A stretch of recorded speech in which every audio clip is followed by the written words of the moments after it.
Página 106. 1 ano e meio após o casamento, recebi uma correspondência de Roma. Era a autorização da Cúria para o matrimônio. Estranho, afinal, nunca pedi autorização para isso. Olha o que o Bert começa aqui falando. Ele já tinha casado 1 ano e meio, e então Roma mandou uma autorização para ele casar. Minha esposa e eu ainda ficamos 1 ano em Viena, depois prestei todos os exames para concluir minha formação em psicanálise. Além disso, na época eu já tinha lido as obras completas de Freud e sabia lidar muito bem com resistências e projeções, que me seriam muito úteis em meu trabalho posterior na área da constelação familiar. Para o reconhecimento da minha formação em psicanálise, faltavam apenas 20 horas de análise didática, que eu pretendia recuperar nos próximos meses, pois tinha comprado uma casa geminada na pequena localidade, e eu vou pôr aqui o nome, que contava com cerca de 6.500 habitantes no distrito, e eu também vou pôr aqui o distrito, perto da fronteira com a Áustria e da cidade de Salzburg. Eu conheço esse lugar e realmente é bem perto da fronteira. Após a mudança, passei a integrar o Círculo de Psicologia Profunda de Salzburg, presidido pelo professor Igor A. Caruso. Pareceu-me uma boa escolha em razão de sua excelente reputação. Além disso, de certo modo, era a continuação lógica da minha formação no Círculo Vieniense de Psicologia Profunda, que na época também fora fundado por Caruso. Ademais, essa conexão era necessária para a minha almejada qualificação como psicanalista. Naqueles tempos, Caruso era uma das figuras mais aclamadas da cena psicanalítica, adorado por muitos como guru, embora em sua pessoa o envolvimento com o regime nacional-socialista, incluindo a amizade íntima com nacional-socialistas convictos, se conjugasse com a crítica da filosofia social da Escola de Frankfurt, ligada a Marx e Hegel. Contudo, esse antagonismo só foi tematizado décadas depois, tornando-se um exemplo de como as conexões oriundas do Terceiro Reich, de modo semelhante ao que ocorre no ambiente de juízes e advogados, conseguiram passar desapercebidas do público ainda por muito tempo após a Segunda Guerra, mas foram toleradas e talvez até protegidas pelos responsáveis. O que ele está falando aqui? De que esta pessoa, esse Caruso, tinha conexões e amizades, que mantinha essas conexões e amizades com tudo que movimentou a Segunda Guerra. Olhando retrospectivamente, parece-me uma maldição que paira sobre minha geração o fato de, às vezes, a vida de um opositor do nacionalsocialismo como eu cruzar de novo o caminho de cúmplices deste regime cruel e desumano que permaneceram na sombra por tanto tempo.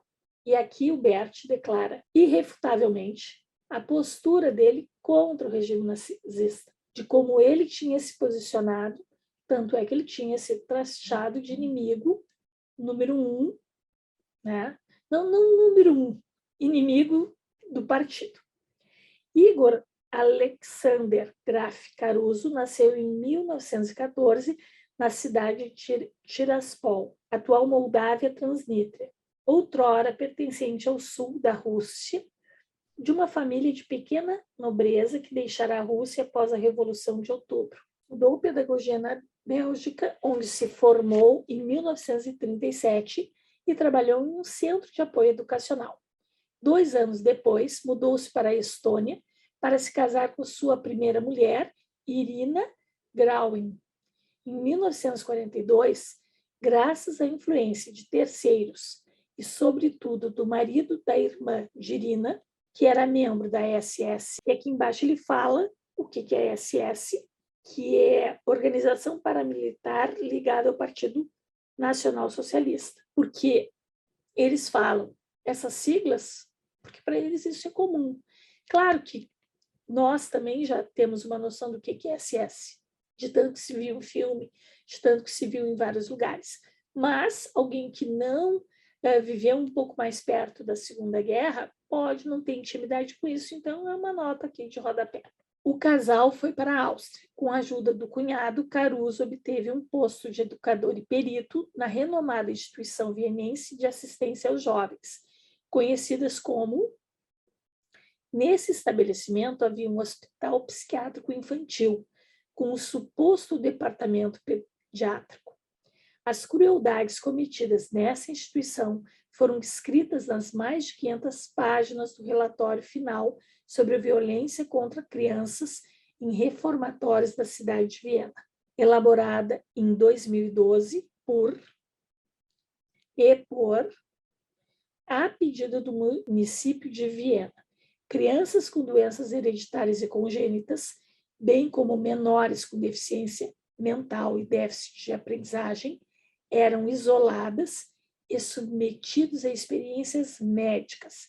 Por fim, centenas delas foram mortas com luminal. Então, olhem o peso que este homem, que virou um mentor para o Bert, medicamento luminal, pertence ao grupo dos barbitúricos.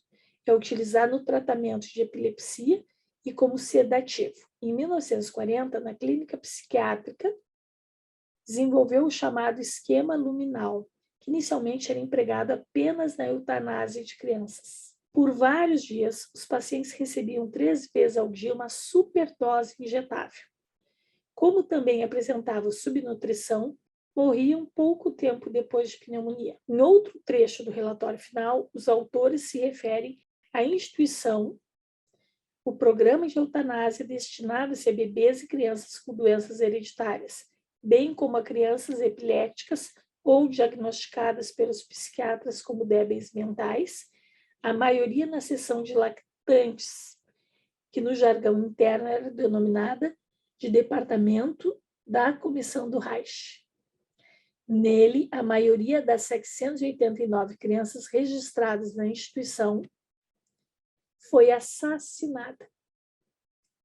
Segundo a acusação atual, pelo menos 14 crianças foram mortas com bases nos pareceres de Caruso. Ele próprio nunca confirmou o fato. Embora, desde meados dos anos de 1970, houvesse indícios da ligação de Caruso com o programa de eutanásia da instituição, somente em 2008 chegou-se a uma certeza. A historiadora da ciência e psicanalista Eveline List estudou os pareceres de Caruso disponíveis nos arquivos municipais e nacionais de Viena e publicou suas descobertas. Em 1942, Caruso transferiu-se para o Hospital Psiquiátrico em Viena, onde se tornou amigo próximo de seu chefe, o psiquiatra, 1999 a 1968. Membro do Partido Nacional Socialista dos Trabalhadores Alemães, em 1938, também se tornou membro da SS. Como SS, mais alta patente na hierarquia das tropas, atuava na equipe médica da SS. Depois da guerra, foi classificado como seguidor do nacionalsocialismo, uma vez que não se conseguiu comprovar sua participação direta nas ações de eutanásia. Em 1946, fugiu com a família para o, adivinhe, Brasil! E no período subsequente atuou tanto na América do Sul quanto nos Estados Unidos.